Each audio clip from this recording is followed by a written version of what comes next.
You say that in Zim there was no credit. I think a lot of our African countries operate on a cash system. Yes, you would have maybe a Truworths Edgar's account.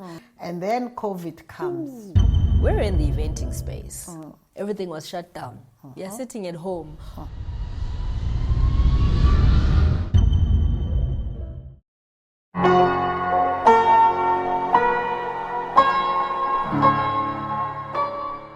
Welcome to episode 26 of Let's Talk Money with Wendy Silibi. It's Women's Month, and we will be celebrating women who are doing amazing things. Let's make this month one of progress, positivity, and of purpose. So today we are having a conversation with a young lady who has achieved so much, yet has faced so many challenges along the way. So today we're going to speak about her journey of success, of resilience, as she navigated the different seasons, of her life. Let's welcome Nomalanga Sithole. Welcome, Noma. Thank you, Mama Wen. Yeah. Such an honor and a privilege to finally be sitting with you. Yeah, wow. It's been a journey. Yeah, I'm excited to have you today. Thank you. And so the first thing that we normally do, Noma, is just to allow you to introduce yourself, who you are, where you were born, your education background. And I always allow my guests to share as much or as little as they are comfortable with. So, yeah. So my name is Nomalanga Sithole, Intombi Balamalanga, Sizulane Sago Sithole, Jobe, Gamachano Mondisi. Oh, sure. And how I actually love Nomalanga Intombi Balamalanga. My mother was pregnant with me, and when she was due 2 weeks to go, she decided, Soweto, maybe not. Wasuga washia kwa baba wabuyele khaya, and then I was born there. So I was born exactly 2 weeks after she landed ekhaya ko Bulawayo, and my grandfather said, Intombi eyabala amalanga ayo. I thought I was born because the sun was shining, and that's how they named me. But yeah, that's how I was named. I was raised by my grandparents. Ekhaya, African, that child is raised at home. So I was raised by my grandparents whilst Uma was learning nursing, then Baragwanath, Chris Hani Hospital now. Yeah, that's a bit of my journey. I was raised by very solid grandparents. Umkhulu was very strict. But I think I needed that kind of grounding. My grandmother was from Everelam. She was my step-grandmother, so it was my grandfather's second wife. And she really taught me, as I look back on my journey, she taught me a lot of things. When it came to money, Umkhulu was very hard with money. Umkhulu would work, some of it would go into those activities, and then ending, okay, what must happen? So my grandmother literally used to take money and really stretch it as best as she could. Ekhaya, we grew up with every plant, herb under the sun in the garden. She baked. It was scones, it was bread. Literally, I say to people, when I was raised up, if we went to the shops, it was pretty much for meat. Everything else, we had chicken broilers, we had chicken layers, eggs, matabulokes, that's what I grew up on, bacon and eggs. But she taught me what it is to be a woman, to be resilient, and how to look after a family. And when you have very little money, how do you manage that money? How do you stretch that money? And that's how I was raised. Yeah. Okay, so Noma, you say that, you were born in Zim. So maybe just for my understanding as well, and maybe for our viewers, how many years did you stay there, and when did you come back?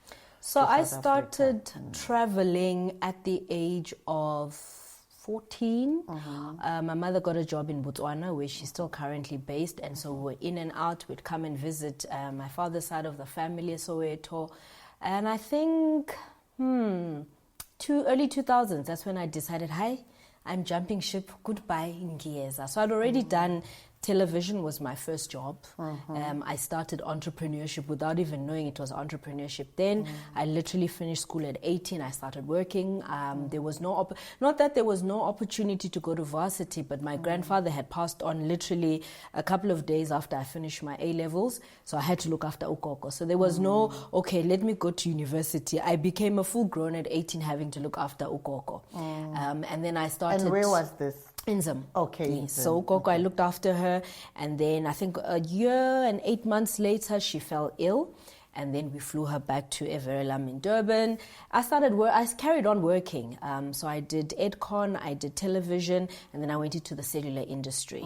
So I'd already done a little bit of corporate, and then early 2000, I was like, okay, I think it's time to leave, because I'd been in and out. Every holiday, I'd come and visit my family on this side of town. And then one day, we were just like, okay, Peg, 2 suitcases, one with...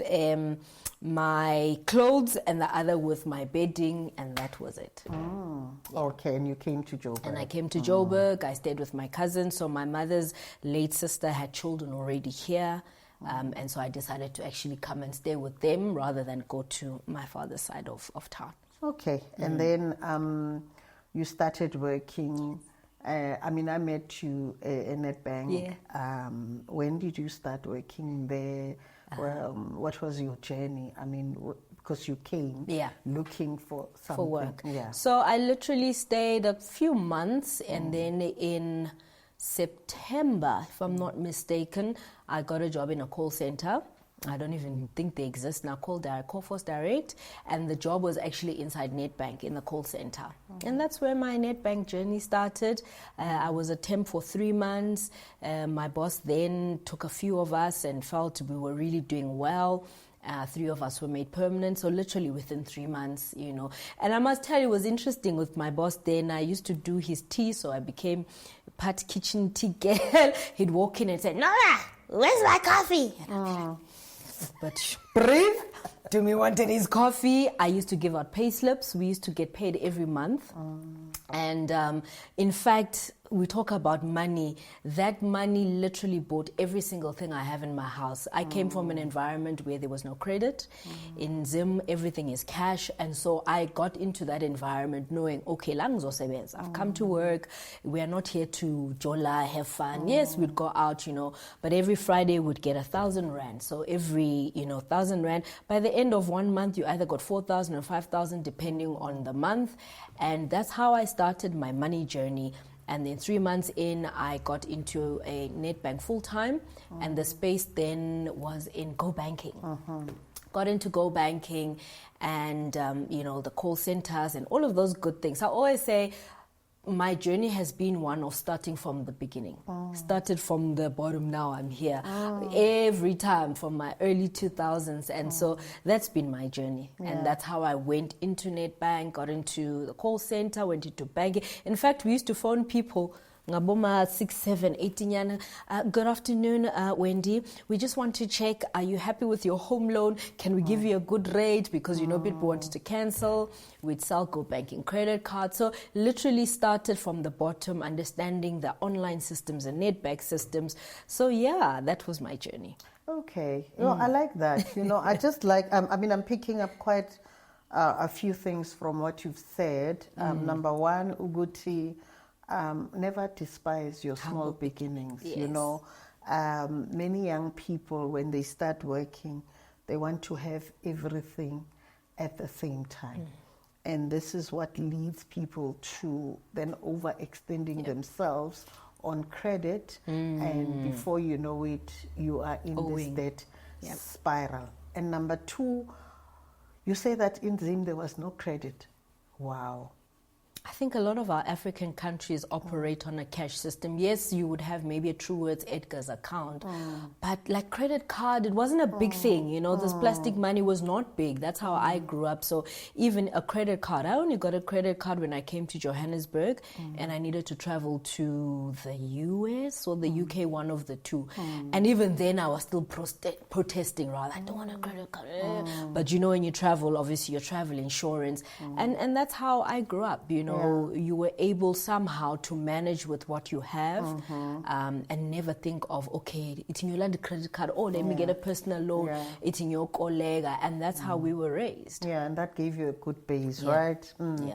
And then, I mean, in the bank, you know, you did some very interesting work. Yeah. I mean, we crisscrossed the country Together. We went to places that people don't know exist in South Africa. Right. OTV line and all of Butterworth, those. Dutwa, So just you know? maybe just share a little bit of, you know, your passion, the work that you used to do, and then we'll get into the real talk. The real meat. So I ended up in something called channel management. That was the Go Banking days. Had incredible people that it really pushed and saw leadership in me. Thank you to them, Mr. Daryl Fraser and a couple. And then we ended up opening what we termed bank in a retail space. It was Nedbank in Boxer, Nedbank in Pick n Pay, Nedbank in Score. So I was part of the team that would do the launches. So we would manage the, you know, the launches from conceptualization to talking to the community to then opening bank accounts on the actual day. Oh my hat, I must tell you my wins. You mentioned crisscrossing. I've done 8 out of the 9 provinces in South Africa because of that work. It was fulfilling. We called it entry-level banking, banking the unbanked, you know, banking the unbanked masses in the different peri-urban and rural predominantly. And for me it was fulfilling because mawukhuluma nogogo and you're trying to explain a bank account, what is it, what does it do, how does it, you know, and then ngapha kune SASSA. Okay, so on SASSA days make sure you open your account so that you're not standing in the queue. Your money goes in from SASSA straight into your Boxer, you know, the Nedbank in Boxer. And so you're not stressing about standing in this long queue. So it was around financial education. You know, how do we educate the masses? What does it mean to have a bank account? How do you save? You know, they've always said 20% of South Africans are the only ones that save. The rest of us don't save, you know. So for me, it was really fulfilling to see even young people, starting to teach them on what does it mean to look after your money. You know, just because you are nowhere in this high urban areas, but now lapo, you know, Hamas daily, you know, you can do what you do with your money. No mincane kangakana. You know, start saving it, start uyikoleke, you know. And so that for me was absolutely incredible. And I think we also did the music challenge where we'd have the gospel singers and Maskandi. And then we'd teach those contestants and the winners, what does it mean to have a bank account? What is a bank account? Why should you have a bank account? And why should we not put imali under matras? Awesome.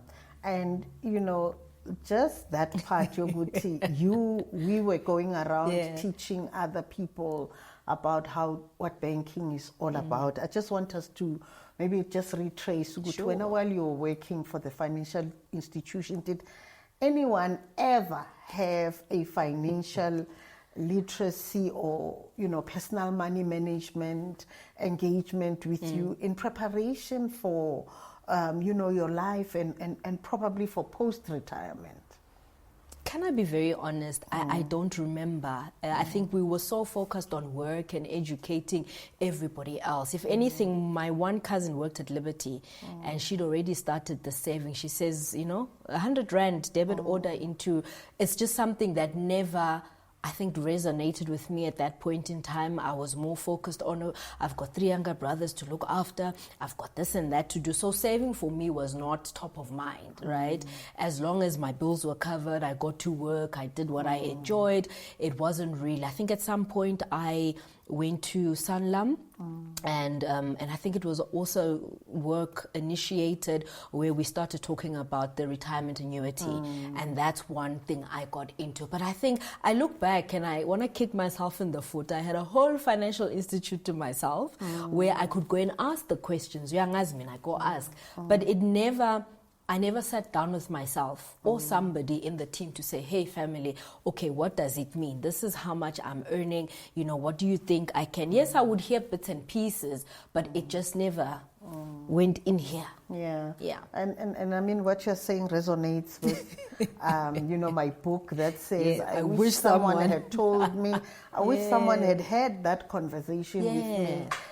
And I want to put someone that's watching at ease. Yeah. Who thinks that maybe their finances are zikorighty and they want to beat themselves up to say, we also worked in a financial institution. We learned along the way, and it's okay to learn along the way, and when you hear the message, it's the day that you can make those positive changes, Yeah. So after, working in the bank, how many years?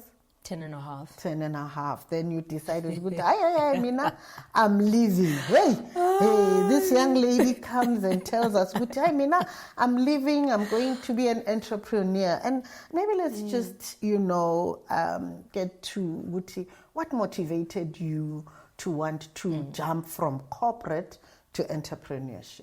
I must say, Wendy, it was 5 years. It had been a 5-year. When your spirit is like, it's time to leave. And for me, every time I start feeling like that, I know there's a shift coming.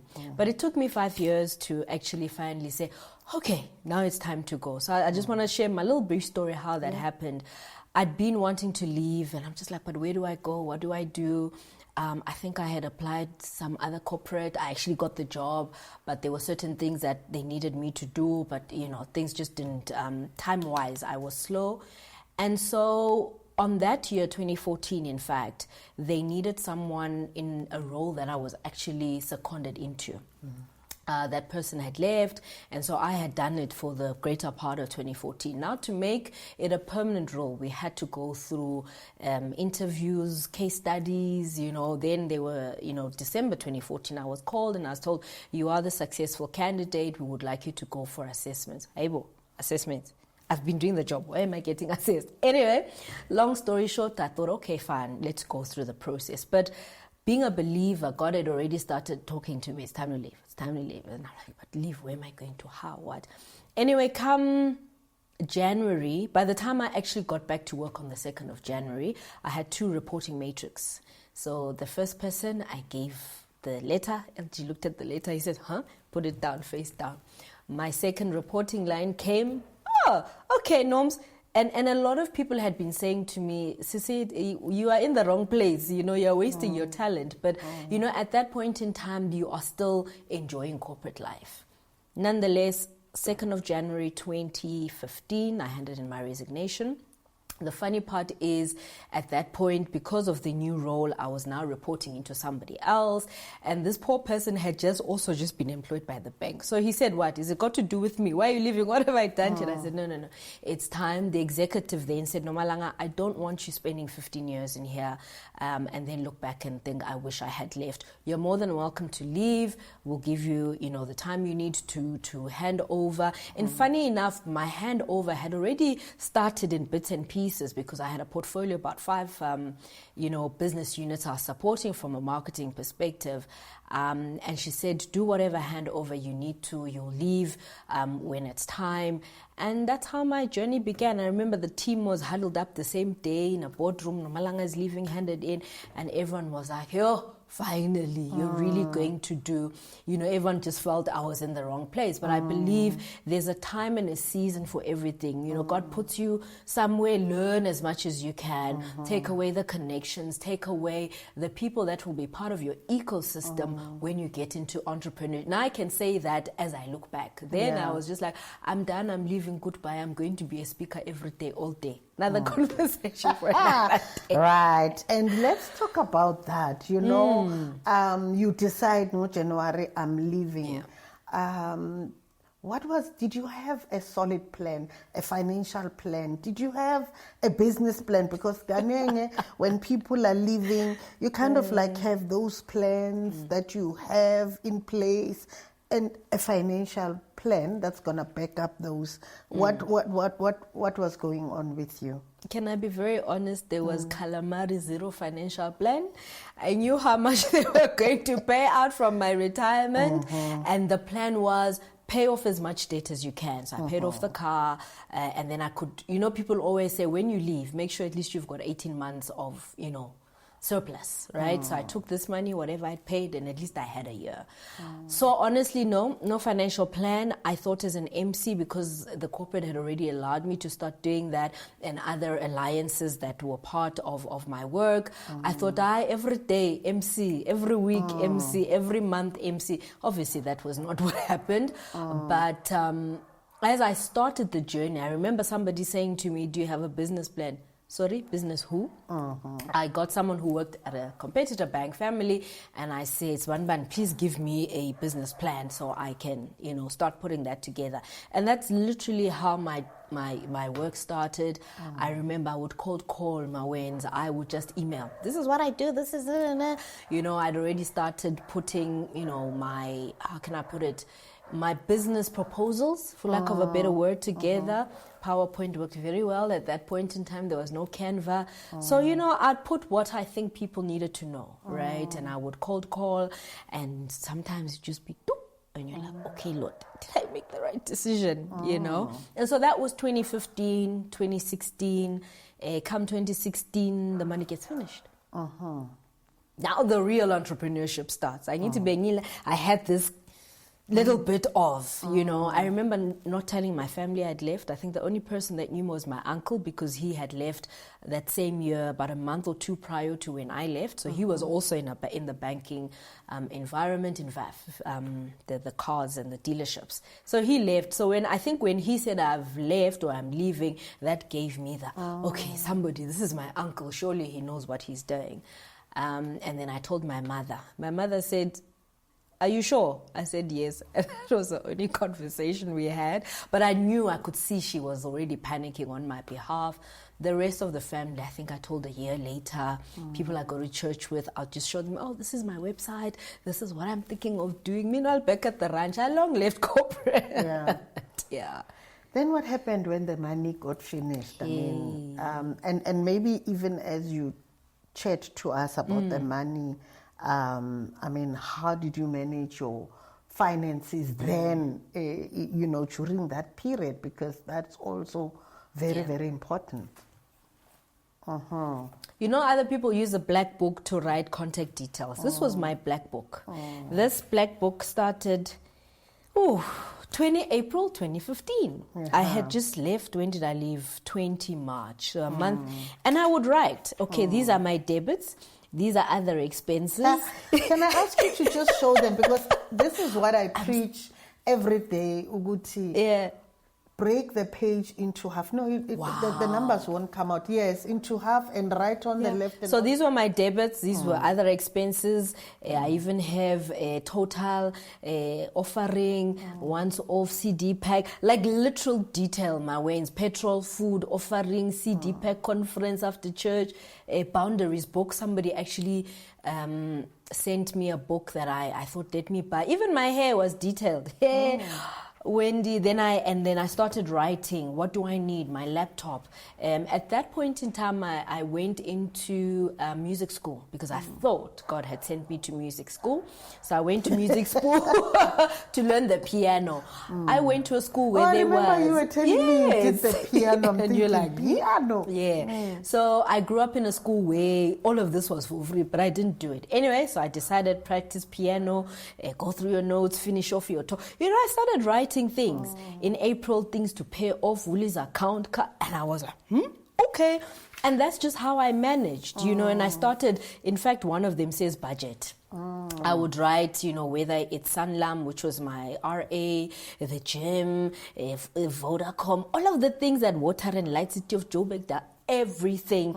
Funny enough, yeah. Anyway, and I would write and I'd say, okay, this is the income that's coming in. Okay, this is, and so funny enough, I actually was doing this. That's good. And I would put scripture where it got tight. I'd be like, Lord, Ephesians 3:20, please, Lord. So all, and it just became a monthly. And funny, you'd probably ask, but why didn't you do it on your laptop? I'm still old school. This made sense for me. So you and I are old school. I'm young in age, but this made sense for me. Yeah, no, old school in terms of personal money management. So, I mean, what I wanted to say, to ask is that, okay, towards the end, Maubon Gucci, the money is running out. What did you do? I mean... So I think that's when I started knocking at more doors than I'd ever knocked in. I think when you still have that safety net, even if work is not coming, yeah, it's okay. I started pushing hard. And I must say, when you leave your former employment, or you leave your employment, you think your former employee would say, but no, you worked for us. Life would be okay. Hey, if ever at all, that was the institute that showed me flames. All of a sudden, I was having to do an Excel spreadsheet to say to them, okay, this is the income that is projected, that is coming. This is when they are going to pay it. And this is, by the way, still into their account, business account, right? And one day they woke up and they said, sorry, we're closing your account. There's no money in it. I mean, literally to a point where I think if you were 1 rand off or 10 rand, it was such a big deal. But I think that was also a push for me to say, maybe I've been a little bit comfortable. Where do I now, I mean, I think besides my speaking business, I became a third party, payer. So people would need to pay through me, and then that 10%, that is, what keeps me going. And it woke me up. It woke me up to, first of all, if ever you're starting a business, I'll always say research. Please research your business. Please research who is your target audience? What do they want? Me, I thought, hey, I've been emceeing people, they know me, they will just... I mean, I had 1 or 2 clients that came whilst I was still at the bank that carried on with me. I could phone and I'd be like, Angsana Mal, I don't have money, help. And they'd be like, okay, there's something coming up. Invoice us, we'll give you the money now, and then you'll work for it later. So I had a few of those that happened. Obviously, somewhere along the line that disappeared. And so that's how then money started coming in, other avenue streams. You're not just speaking. When there's no speaking happening, what else are you doing? I started the eventing space. Having been in marketing throughout, I think, all 3 of my jobs, cellular, and then a bit of the TV space, and then the bank, I knew how to put an event together. So I started looking for people that are in the event space. Okay, how can I help? This is what I can do. I have got the experience, and then that's another, source of income. So even when the business started expanding, the speaking part is that puts roof over my head, pays for everything, but other things, the Bible talks about multiple income streams. Let's get to 8 of those. And so that's how I then started, kind of getting a little bit more money in other ways. Then depending, because speaking is also a cycle. I would find that January to probably March, April, nothing happens.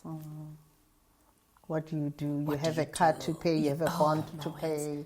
Thankfully, the car had been paid, but yes, the home loan has to be paid.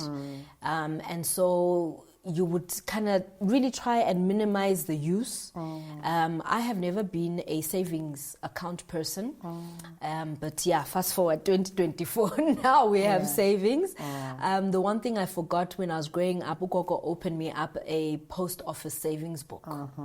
Nice green book, stamp, every time Ufago stamp. And so at some point, obviously that got used. But that's my journey of money, from as a child into corporate and now into entrepreneurship. And if you don't plan, most of the time you plan to fail. There you go. But also they also say that, it's cold when you're outside.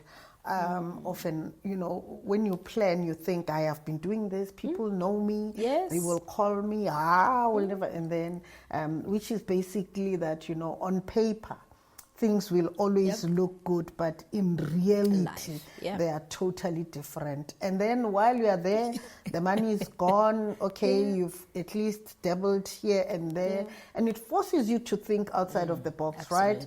And you were already doing the multiple streams income thing. And then COVID comes. We're in the eventing space. Everything was shut down. You're sitting at home. Okay, what must happen now? March. Thankfully, in March, I'd just onboarded a new client, but that was a once-off. So there was a bit some maninyanas, as my uncle would say. Come April, what must happen now? So thankfully, one client said to me, "No, Malanga, we're not going to wait for COVID to end. No one knows what's happening. We're going online." Sorry, on who? We're going online. For the first time in my life, I was like, Lord Angas. Here. Anyway, we do a briefing. We have the technical team online. The guy says to me, "No, Malanga, don't worry. We manage the technical. All you need to do is speak, introduce the speakers, have a look on Zoom on the side panel, watch the chats, all of Ladies and gentlemen, this is multitasking 505, not even 101 to 505, right? I'm sitting in my room. I have no idea if my network will hold. No clue. Right? So I am literally hotspotting from my phone onto my laptop. We are in pajamas, I need those days. Bottom pajamas, dressed up, makeup and everything. I was a nervous wreck on that first online event. But after that, I was like, hey, bo, but what were we scared of? So this is what happened for me in COVID. I was pushed out of my comfort zone. I remember introducing Bruce Whitfield. He was our keynote speaker. And out of nerves, I called him Brood Whitfield. He's like, "What did you just call me? Brood?" And I'm like, "Bruce, I'm so sorry." And we just chuckled about it. I'm like, oh, thank God he didn't go, And after that day, I said, never am I making mistakes ever again. How do you prepare dry runs, all of those things? And that's how my business had to adapt. That's the agility factor, where I took something I knew nothing about from an online. What I did during COVID was watch every single webinar. Webinars were free.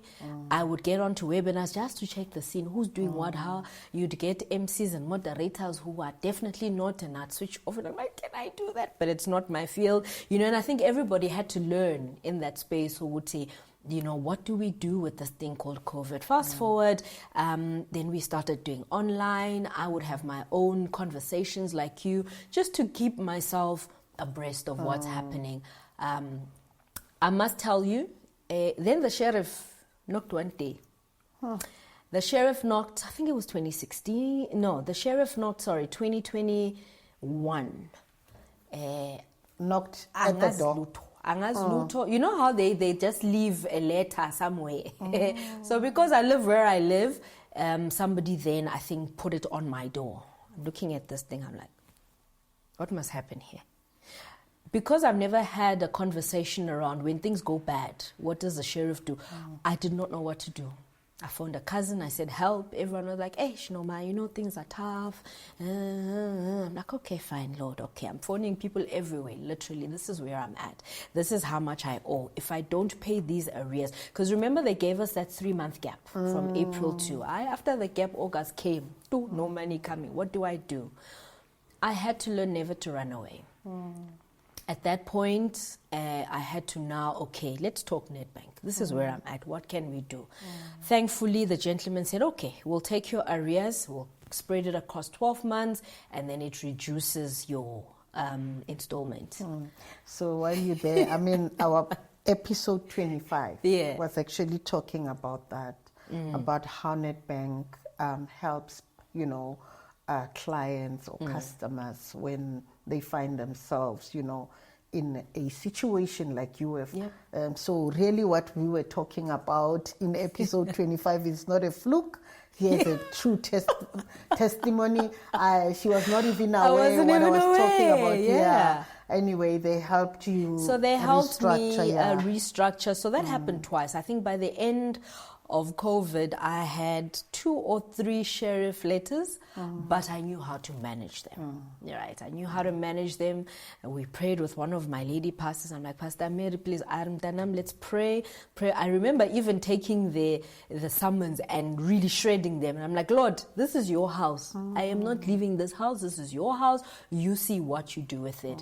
Anyway, I think things started, slowly opening up. You'd get money, you'd make sure. But the one real key thing, Wendy, is do not run away. Have a conversation with the people that you owe money with. Because when you have a conversation, it's a person on the other side of, the email or the telephone. I tell them, this is where I'm at. How do we work?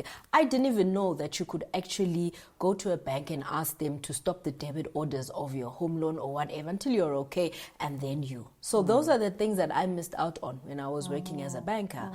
And eventually we started making progress. I would make sure, even if I'm delayed, I would email Mang, the money is coming in today, I promise. And so now I'm with a different bank and I'm not with that one. So obviously there's 2-3 gaps, day gaps.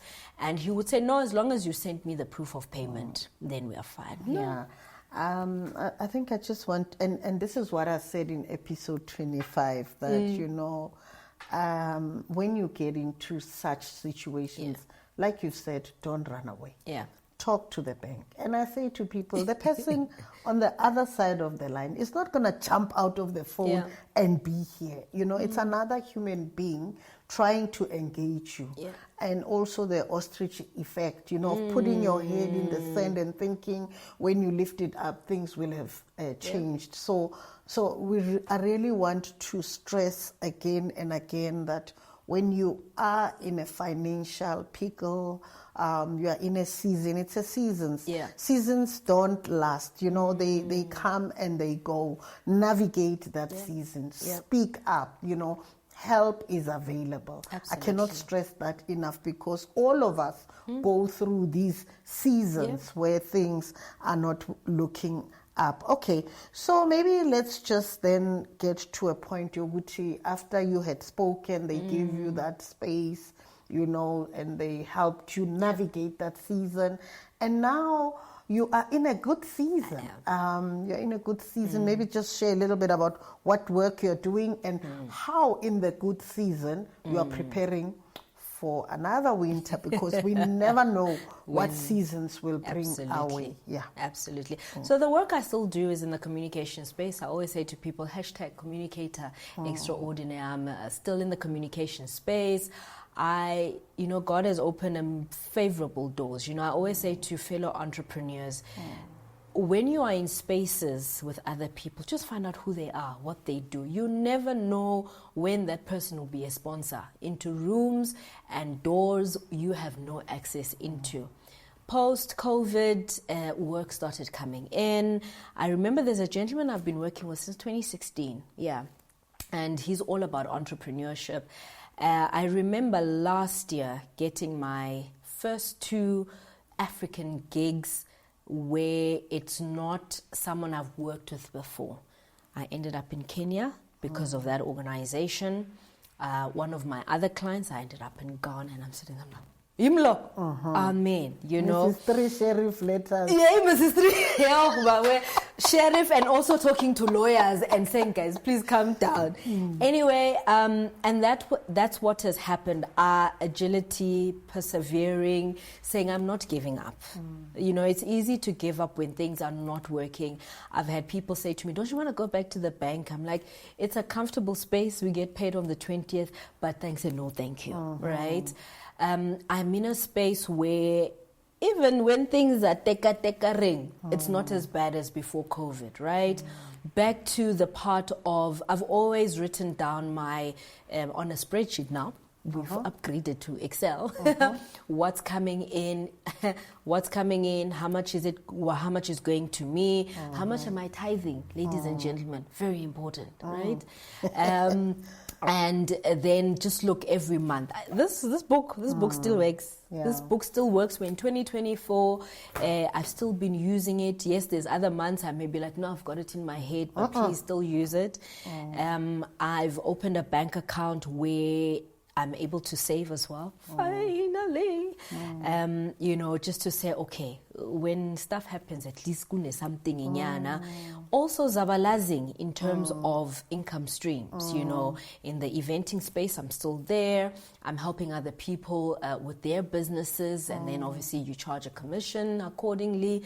And so, yes, they say Warren Buffett is the creator of income streams. Please go look at the Bible. It's already there. Yeah. And that's how I am. I'm excited. I've done the Netherlands twice. And so those are doors as well that I think, oh, Lord, thank you for those doors. And how do we mind them? How do we, you know? And I've also realized there are clients that will be your I don't know if that's the right 2 words, Wendy. Passive income. But you know the money they'll never give you above a certain level, but it's still coming in, right? Yeah. Maintain those relationships. Just because others are paying you more doesn't mean now those that have journeyed with you. I mean, I'll give you a typical example and you know, figures wise. When I went into the industry, I had no clue what the industry was charging. I was getting paid 3,000 Rand for a whole weekend. A whole weekend, family, you've worked more than 8 hours, sometimes 10, 11, 12 hours a day. Now I can confidently say, this is what the industry pays. How do we, you know, get to a space where we are both comfortable with what we are, you know, agreeing on? There's some clients who will be like, Norma, happy with that bill. There are some clients that are like, hey, this is our budget. I've also learned, don't shut doors just because. Sometimes it's just a once-off that will take you somewhere. And the minute they start engaging with you and seeing, actually, this is the person that we need, then they are more than willing to actually pay the industry rate. So it's a lot of negotiating, a lot of some people say just shut the door. Be very careful of the no's and also be very careful of the yeses, because sometimes the yeses are not definitely for you, and you think you've gone into the yes and now it's a painful yes. So I always ask God, this one yes or no. I don't want to find myself where I'm fighting over things I shouldn't be fighting about. Fight the battle. There's a verse that says not everything that is good is beneficial. Yeah. Good. Okay, so at least, you know, what I love from what you've just shared is that now that you are in a great season, you've learned, Guti, you mustn't spend everything. Yep.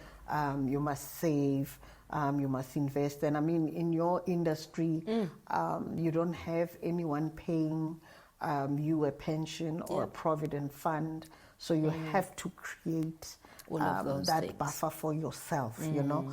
Yeah, so as we wind down towards the close of the conversation, now, for someone who's watching and they're planning to leave corporate, and they want to go solo, and they have this thing in their mind, this is what I'll do month 1, month 2, month 3, month 4.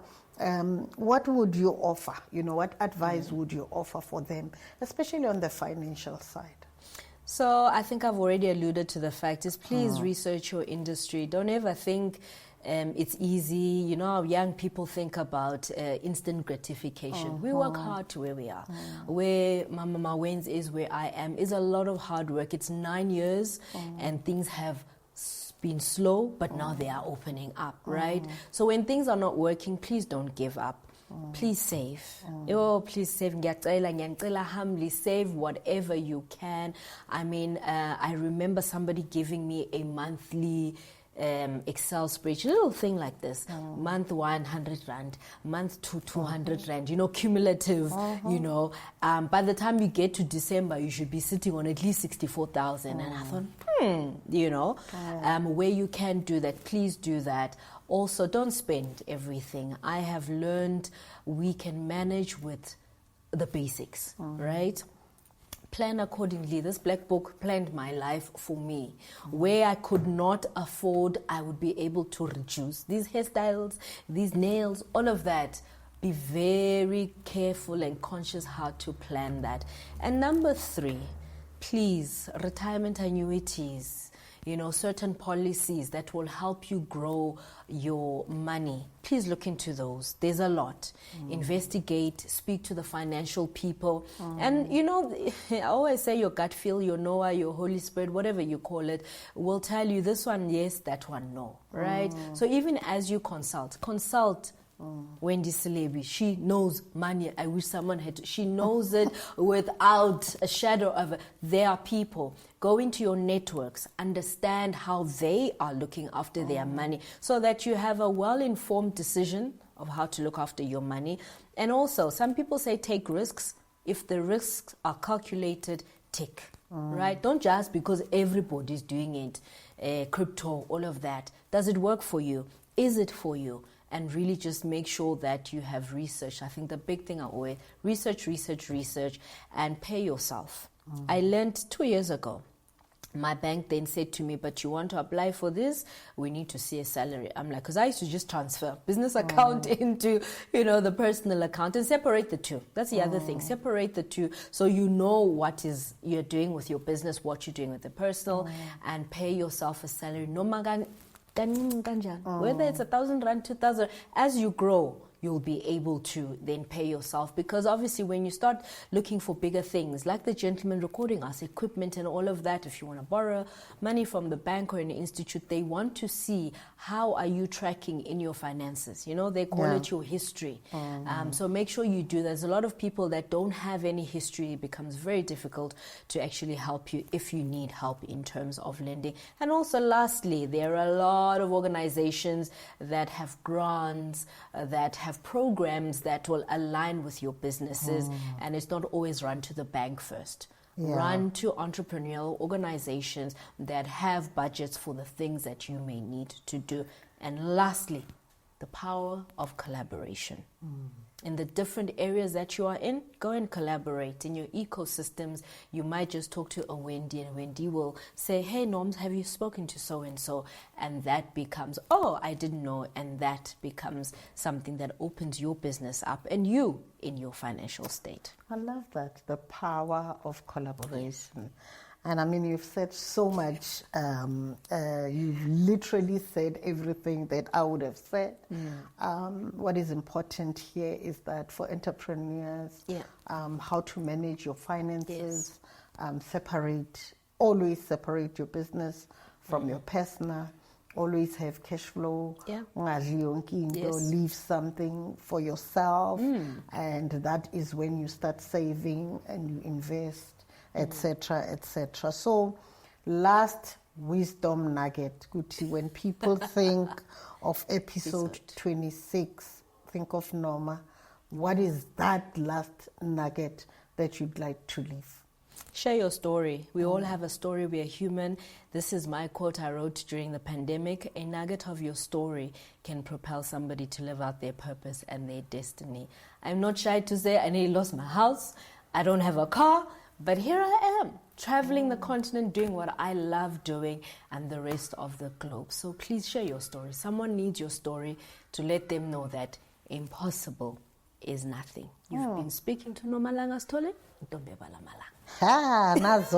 Thank you so much, Norma, for that rich conversation. I want to believe that the viewers will learn a lot from it. It's not a shame. What we go through is not a shame. Absolutely. And my story will help someone. And I love that, nugget of yours. I won't re-quote it because just now I'll mess with it. But thank you. Thank you so much for being open and candid and chatting to us. And with that, we've come to the end of today's episode. And I just wanted to share that our journey to 1,000 subscribers is almost there.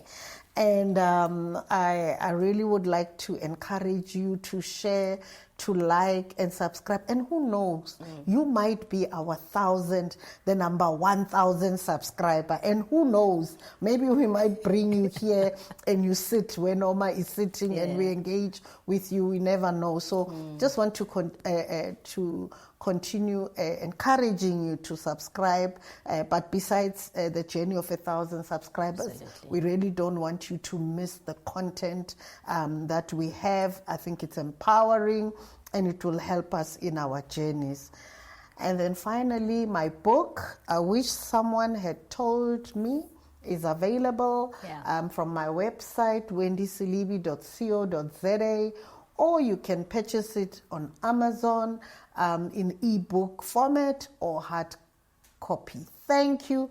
Thank you for watching and thank you for the support. Until next time.